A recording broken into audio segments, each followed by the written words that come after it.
Hello बच्चों, स्वागत है आपका अपने चैनल माई हिंदी टीचर में। आज मैं आपके लिए लेकर के आई हूँ क्लास 8 भाषा मंजरी का पाठ 7 डायनिक अंधविश्वास।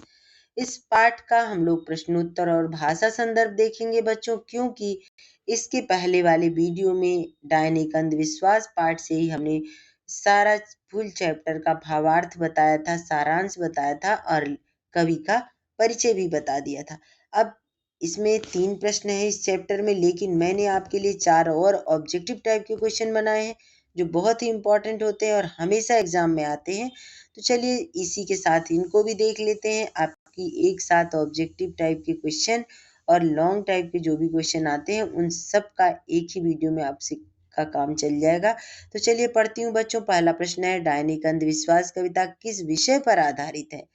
तो देखिए, ए है सामाजिक न्याय, बी है बाल श्रम, सी है अंधविश्वास और डी है शिक्षा का अधिकार। तो ये जो डायनिक अंधविश्वास कविता है यह अंधविश्वास पर आधारित है, तो सी उत्तर सही हो जाएगा। दूसरा प्रश्न है बच्चों, वह बुढ़िया कितने वर्ष की थी? यानी वो जो बुढ़िया थी उसकी उम्र कितने वर्ष थी? उस बुढ़िया की उम्र थी 75 वर्ष। तो यहाँ पर देखिए सी नंबर उत्तर सही है। बुढ़िया की कुटिया गांव के किस दिशा में थी? तो पहला ऑप्शन है उत्तर दिशा, दूसरा है पश्चिम दिशा, तीसरा है दक्षिण दिशा और चौथा है लास्ट है पूर्व दिशा में। तो सही उत्तर है बच्चों पूर्व दिशा में। प्रश्न नंबर 4 है और ऑब्जेक्टिव वाला आखिरी प्रश्न है कि डायन प्रथा को समाप्त करने के लिए सबसे प्रभावी उपाय कौन सा है? ए है चुप रहना, बी है परंपराओं को निभाना और सी है कठोर कानून बनाना और लागू करना, डी है झाड़ फूक करवाना। तो सही उत्तर है बच्चों कठोर कानून बनाना और लागू करवाना। अब जो आपके पाठ से आए हुए 3 प्रश्न हैं उन तीनों प्रश्नों को देख लेते हैं। किन कारणों से बच्चे बूढ़ी औरत से डरने लगे और भीख मांगने लगी थी? बूढ़ी औरत बांसों की झुरमुट के बीच बनी एक कुटिया में अकेले रहती थी। वह विधवा थी, निपुती थी और उसका जवानी में ही पति उसका मर गया था तथा संतानें भी चल बसी थी। उसका शरीर दुर्बल और कंकाल के ढांचे जैसा था। बाल पके हुए थे, दांत टूट चुके थे, कमर झुकी हुई थी। देखिए यहाँ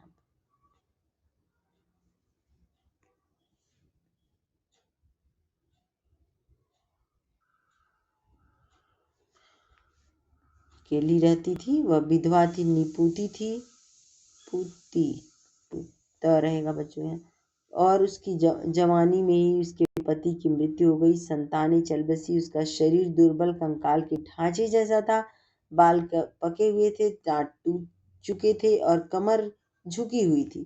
उसका ऐसा विकृत और भयावह रूप देखकर गांव के बच्चे उससे डरने लगे थे। लोग उसे बुरी दृष्टि से देखने लगे थे।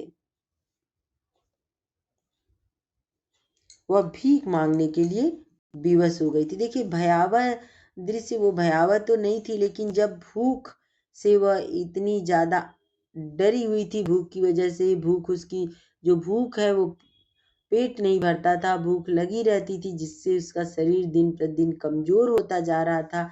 लोग उसे काम देते नहीं थे और दूर से फेंक कर पैसा भी देते थे।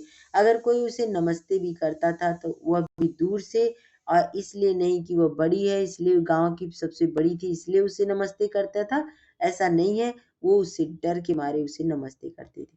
प्रश्न नंबर 2 है, गांव के लोग अकेली औरत को डायन कहकर उसके साथ कैसा व्यवहार करते थे? बच्चों उत्तर है, गांव के लोग उस अकेली औरत को डायन कहकर उसका अपमान करते थे और उसके साथ क्रूर व्यवहार करते थे। लोग अंधविश्वास के कारण उसे जादू टोना करने वाली मानते थे। वे कभी उसे निर्वस्त्र कर देते, कभी उसके बाल मुड़कर पूरे गांव में घुमाते थे, कभी कभी तो ऐसी निर्दोष स्त्रियों को आग में जला दिया जाता था। यह सब अत्याचार समाज में व्याप्त अंधविश्वास और असंवेदनशीलता को दर्शाते हैं। प्रश्न नंबर 3 और आखिरी प्रश्न है, पाठ के आधार पर बताइए समाज से डायन प्रथा को कैसे दूर किया जा सकता है? समाज से डायन प्रथा को सख्त कानून लागू करके जन जन जागरूकता फैलाकर काम किया जा सकता है। जो लोग इस प्रथा का समर्थन करते हैं उन्हें कड़ी सजा दी जानी चाहिए ताकि ऐसी घटनाएं दोबारा न हो। महिलाओं को सम्मान और सुरक्षा मिलनी चाहिए। अंधविश्वासों पर विश्वास करना, उन्हें मना करना और फैलाना बंद करना होगा। समाज को अपनी सोच पर विश्वास कर समाज को अपनी सोच में बदलाव लाकर औरतों के प्रति संवेदनशील और समझदार बनना होगा, तभी डायन जैसी अमानवीय प्रथा को जड़ से समाप्त किया जा सकता है। भाषा संदर्भ है बच्चों, चिकित्सा शास्त्र का अर्थ होता है चिकित्सा का अर्थ, चिकित्सा का शास्त्र अर्थात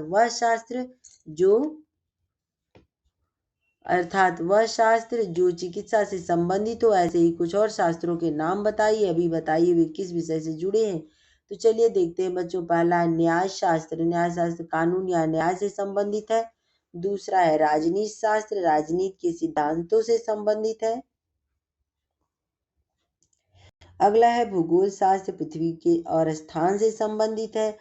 चौथा है धन और अर्थव्यवस्था से संबंधित है। पांचवा है नाटक एवं अभिनय से संबंधित है। और छठा है आर्थिक नियमों से संबंधित है, धार्मिक नियमों से संबंधित है। धर्मशास्त्र, धार्मिक, अर्थशास्त्र, आर्थिक। अगला प्रश्न है बच्चों,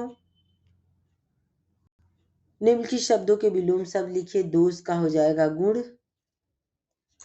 यहाँ पर देखिए दोष का गुण, अज्ञानी का ज्ञानी, विधवा का सधवा।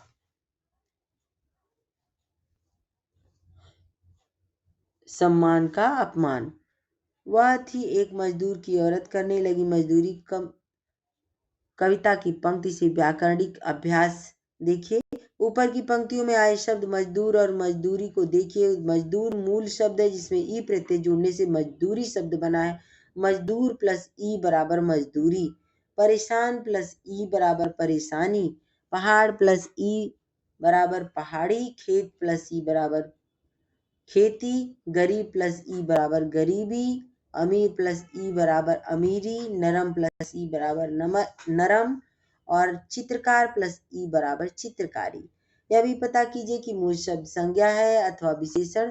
पुनः ई प्रत्यय के जुड़ने के बाद वह संज्ञा सर्वनाम या विशेषण, जैसे मजदूर संज्ञा है, मजदूरी भी संज्ञा है। कौन सी संज्ञा है? मजबूर शब्द विशेषण है और मजबूरी है संज्ञा शब्द। नीचे लिखे पीले बॉक्स में कुछ करने को लिखा है, यह उसका उत्तर भी लिखें।